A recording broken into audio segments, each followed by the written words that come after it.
இதை அரைச்சி எடுத்தாச்சு. ஹலோ ஃப்ரெண்ட்ஸ், நீங்களாம் எப்படி இருக்கீங்க? இஞ்சி தொக்கு அரைக்கிறதுக்கு நான் வந்து இஞ்சியை வந்து இந்த கப்பால் மெஷர் பண்ணி எடுத்துக்கிட்டேன். ஒரு கப்பு தோல் சீவி, அதுக்கப்புறம் அதே அளவுக்கு புளியை ஊற வச்சு அந்த கொட்டையெல்லாம் எடுத்துகிட்டு நீக்கிட்டு, அதுக்கப்புறமா அந்த புளியும் அதே ரேஷியோவில் எடுத்துக்கிட்டேன். அப்புறம் வெல்லம் மூணுத்தையும் ஒரே ரேஷியோவில் எடுத்துக்கோங்க. இப்போ எண்ணெய் ஊற்றாமல் ட்ரை ரோஸ்ட்டாக கொஞ்சமாக வெந்தயம், 1/4 டீஸ்பூன் வெந்தயம், அப்புறம் வந்து ஒரு 2 டீஸ்பூன் தனியா, அதுக்கப்புறம் ஒரு 4 மிளகாய் போட்டு வறுத்து எடுத்து வச்சுக்கோங்க.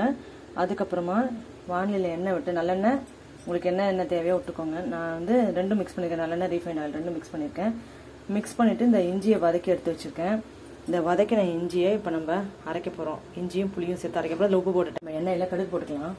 கடுகு இப்போ சுவா வெடிக்க ஆரம்பிச்சிருச்சு. வெடிக்க ஆரம்பிச்சோன்னா இஞ்சி அரைச்சிருக்கோம் இல்லையா, வெல்லம் இஞ்சி, அதை போட்டுருங்க. கொஞ்சம் வதக்க ஆரம்பிச்சோன்னே வெல்லம் சேர்த்துருங்க.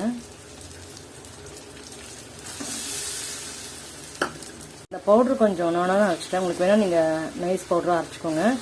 அதுக்கப்புறம் அந்த மீதி இருந்தது இல்லையா அந்த மிக்சியில், அதை கொஞ்சமாக அந்த புளியை விட்டுட்டு, இந்த கரைச்சி வச்சுருந்தோம் இல்லையா அந்த புளியை கொஞ்சமாக விட்டுட்டு அதை சேர்த்துக்கிட்டேன்.